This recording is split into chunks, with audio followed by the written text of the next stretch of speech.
Baş dedim, siz ok tekken arslandaki yaralandınız. Siz döngaldan çıkan, konkut çıkan yava coşkudaki yaralandınız. Sakaytanmayın siz bu yarı kesilini. Hem siz hazır Amerika Koşmuş Ştatları bilen ilişim imzalayacağın, kilişimki imza koyacağın dercige yettiniz. Siz siyasetin yönelişin doğru çünün cüngolu kapan. Eş, evvel halkara cemiyet işi Çavuşen'den başladı. Ahir ötken yılı 6. ayının 12. günü Singapur'da Amerika Koşmuş Ştatları'nın prezidenti Trump itiraf kılınmayan bir devletin rehberi bilen görüştü. Bu yaman eğriydi.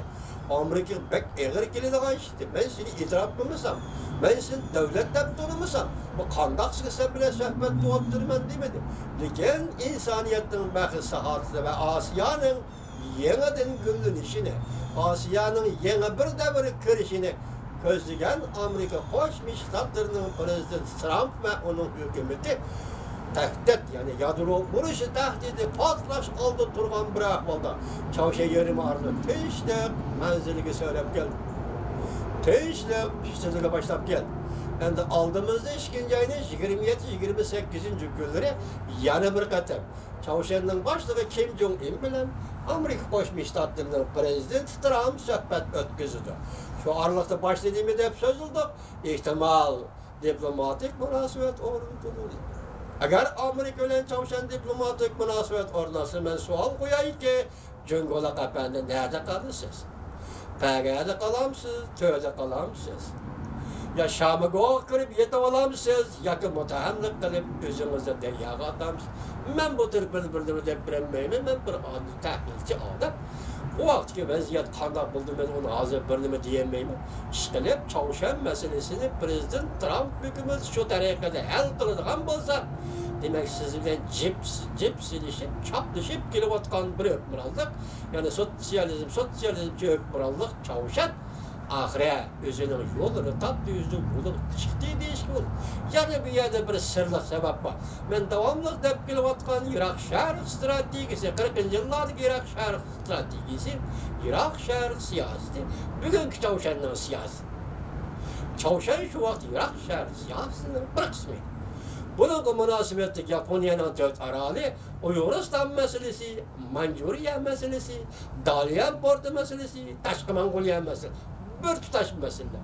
Bu meseleyi ders kitabında yok. Anlasam siz 2009 yılı Prezident Vladimir Putin Cumhur'u bir ziyaret kılacak. Siz hem Reis Xi Jinping Moskova'nı bir ziyaret kılacak. Siz yakında Moskova'ya Federasyonel Rusya'nın Taşkı İşler Ministri Ravulov Uygurlar doğrusu gep çıkanda bunun da haberim yokken dep şundak dedi. Ravulov efendi, Uygur meselesi sizden kolunuzda haberiniz yok mesele emas. Uygur meselesi sizde O'rta Osiyoga yıkılgan mesele. Uygur meselesi sizde Yaponiyanın üstünden g'alaba qilish yetaklagan mesele. Uygur meselesi sizde Sharq Shimolda put tirab turishga, Vladivostok rayonida put tirab turishga, Dalyan portiga ega bo'lishga keyin Xrushchev montajlayotgan bo'lsa, shunda bir qator Osiyo siyasetimizde aynı vaqtda kapolatga ega qilgan mesele Uygur meselesidir. Ravlov efendi, odamning yuzida qon bo'ladi. Qon bo'lganda odamning yuzida qon bo'lsa, nomus kuchi bo'ladi. Agar odamning yuzida qon olmasa, tatirib turadigan bo'lsa, bu yuz o nomus kuchini yo'qotgan bo'ladi. Siz bugun nima ish Uygur meselesini bilmaydigan bo'lib qoldingiz, Ravlov efendi? Mesela benim şunda sözüldü.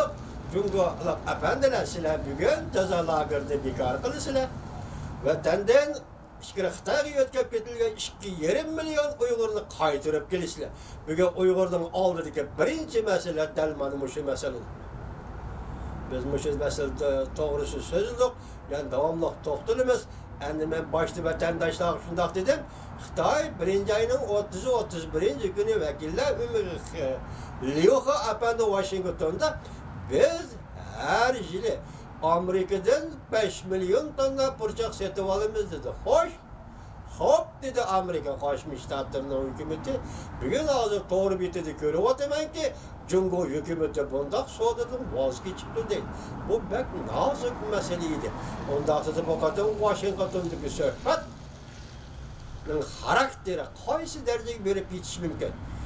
Nozik jumlalarni bu yerda ishlatmaymiz. Voqeaning taraqqiyoti yoki suhbatning taraqqiyoti, suhbatdan kelib chiqqan vaziyatning taraqqiyoti qaysi holga kelsa vatandoshlar biz sizlar bilan davomli uchrashib turamiz.